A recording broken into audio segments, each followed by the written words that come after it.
Horror story ফুচকার ঠেলাওয়ালা ৮ থেকে ১২ মিনিটের ভয়ঙ্কর গল্প। কলকাতার এক পুরনো গলির নাম শিবতলা লেন। দিনে জায়গাটা খুব সাধারণ, লোকজনের ভিড়, দোকানপাট, বাচ্চাদের চেঁচামেচি। কিন্তু রাত নামলেই গলিটা যেন অন্য এক জগতে ঢুকে যায়। আলো কমে যায়, বাতাস ভারী হয়ে ওঠে, আর ঠিক তখনই দেখা যায় এক অদ্ভুত ফুচকার ঠেলাওয়ালাকে। লোকটা কোথা থেকে আসে কেউ জানে না, আর সবচেয়ে ভয়ঙ্কর, যে তার ফুচকা খায় সে আর আগের মতো থাকে না। এক নতুন বাসিন্দা রাহুল আর তার বন্ধু অর্ণব নতুন করে ওই গলির একটা ভাড়া বাড়িতে উঠেছে। কলেজের পড়াশোনা শেষ করে তারা একটা স্টার্টআপ শুরু করেছে, তাই সস্তা ভাড়া খুঁজতেই এখানে আসা। প্রথম দিনই পাশের বাড়ির এক বুড়ি তাদের সাবধান করে বলেছিল, বাবা, রাত 10টার পর গলি দিয়ে বেরোবে না, আর যদি কেউ ফুচকা বিক্রি করতে আসে কিচ্ছুতেই খাবে না। রাহুল হেসে উড়িয়ে দিয়েছিল, এইসব ভূতের গল্প এখনো মানুষ বিশ্বাস করে নাকি? অর্ণবও হেসেছিল, কিন্তু সেই হাসি বেশি দিন টেকেনি। ২ প্রথম দেখা একদিন রাত প্রায় 11টা। দুজনেই কাজ করতে করতে ক্লান্ত হয়ে গেছে। হঠাৎ বাইরে থেকে একটা আওয়াজ এলো, ফুচকা, টক জল, ঝাল মশলা, গরম ফুচকা।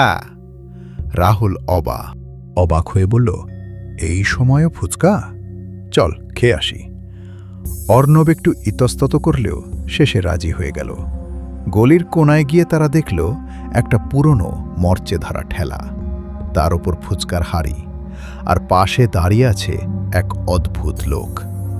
লোকটার মুখ ঠিক পরিষ্কার দেখা যাচ্ছিল না, চোখ দুটো কেমন যেন গভীর কালো, আর ঠোঁটে একটা অদ্ভুত হাসি। কত দামে? রাহুল জিজ্ঞেস করল। লোকটা ধীরে ধীরে বলল, টাকা লাগে না, শুধু একটা নাম বললেই হবে। নাম? হ্যাঁ, যার নাম বলবে তার জন্যই ফুচকা। অর্ণব একটু ভয় পেয়ে বলল, চল যাই। কিন্তু রাহুল হেসে বলল, এইসব নাটক, দাও, আমার নাম রাহুল। লোকটা একদম চুপচাপ ফুচকা বানিয়ে দিল। রাহুল খেয়ে বলল, দারুণ, জীবনে এত ভালো ফুচকা খাইনি। অর্ণব কিছুই খেল না। ৩ পরিবর্তন। পরের দিন থেকেই রাহুল বদলাতে শুরু করল। সে সারাদিন চুপচাপ থাকে, কাজ করতে চায় না, আর রাতে বারবার বলে, ওই ফুচকার স্বাদ আবার খেতে ইচ্ছে করছে। তৃতীয় দিন রাতে রাহুল নিজেই বেরিয়ে গেল। অর্ণব ঘুম ভেঙে দেখে রাহুল নেই।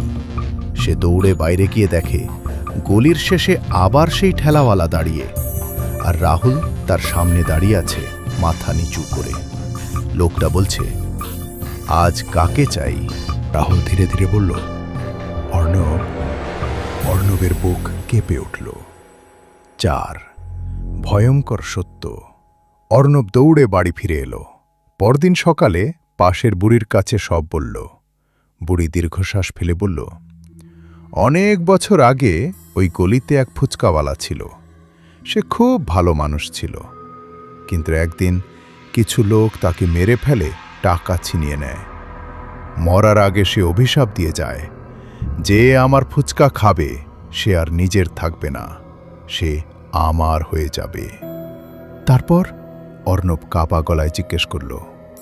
তারপর থেকে সে প্রতি রাতে আসে, আর যারা তার ফুচকা খায় তারা ধীরে ধীরে অন্যদের নাম বলে দেয়। মানে সে একা থাকে না, সে আত্মা বাড়ায়। ৫ শেষ রাত। সেই রাতে অর্ণব ঠিক করল সে সত্যিটা শেষ করবে। রাত 11টা বাজতেই আবার সেই আওয়াজ, ফুচকা, টক জল।